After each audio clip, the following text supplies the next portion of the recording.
faut pas se leurrer. Quand on est 19e, forcément, que ce soit tout le monde, journaliste ou dirigeant, on se pose toujours les questions sur le coach. C'est pas nouveau, ça fait partie du métier, j'ai envie de dire. Voilà. Après, aujourd'hui, ce qui est sûr, c'est qu'on travaille bien. On l'a prouvé ce soir de par notre prestation, de par ce qu'on a mis en place sur le terrain.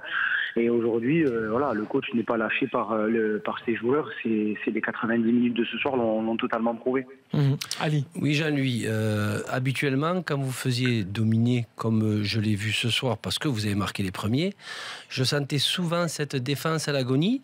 Et là, je crois que El Khaoutari là, a démontré vraiment, comme un patron de la défense, il arrivait toujours à couper au premier poté, à calmer un petit peu les attaques monégasques qui étaient énormes comparé à d'autres équipes qui venaient vous attaquer.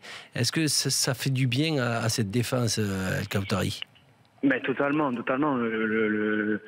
Abdé, vous savez, quand on a perdu Toto à la 6e ou 8e journée, Skilacci, ça a été très compliqué parce qu'on savait qu'on allait récupérer Toto. Après, voilà, ça a été difficile parce qu'on a dû recadrer Flo Marange qui, malgré qu'il joue latéral gauche, avait été très très bon et très performant. Et aujourd'hui, j'ai envie de vous dire, j'ai joué avec peut-être 6 ou 7 défenses centrales différentes dans une saison, ce qui est énorme. Et 6 ou 7, je suis gentil. Mais ce qui est énorme. Donc voilà, on retrouve Abdé qui revient de blessure, qui a une énorme expérience du haut niveau. Ça peut être que bénéfique pour le groupe et pour l'équipe. Jean-Louis, un mot sur cette équipe monégasque. On dit qu'ils avaient un peu la tête à City, mais d'un autre côté, quand ils ont appuyé après dans la deuxième partie, là, on a vu que c'était toujours très costaud. Comment vous les avez trouvés?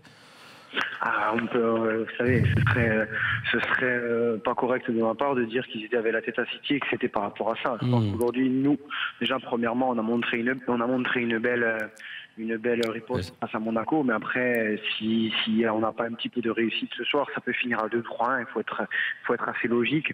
Et on s'est aperçu qu'il y a un grand professionnalisme parce que, pour anecdote, sur le but qui marque, bon, vous l'avez pas senti, mais j'ai le cri de Falcao qui passe à côté de moi en criant. Le mec, il était vraiment, d'abord, il pensait vraiment à ce match-là avant de penser à City, quoi. Ouais, c'est clair. C'est clair. Ouais, on les a vus se prendre la tête entre les mains, les Monégasques à la fin, et sans rien enlever à la performance bastiaise, au volume de jeu des Bastiais ce soir, à tout point de vue, sans rien leur enlever, vraiment pas. Ce qui est assez bizarre, Jean-Louis, c'est que cette équipe de Bastia qui ne joue pas à d'autres compétitions, mine de rien, se retrouve beaucoup de blessés, beaucoup de suspendus. Ça fait quand même beaucoup, hein. Ouais, après c'est assez compliqué. En plus, le souci qu'on a eu, c'est qu'on a eu de très grosses blessures. Après, Toto Skilacci qui se fait les croisés, contre Caen, Alex Djikou qui tape dans le panneau, qui se casse la main, double fracture cubitus radius avec l'opération. Il est revenu que depuis le mois de décembre. On avait Farid Boulaya qu'on avait recruté de Clermont qui avait eu les croisés, bon ça on le savait. Après on a eu Abdé où on n'a pas eu de chance qui s'est fait une pubalgie, donc c'est compliqué maintenant.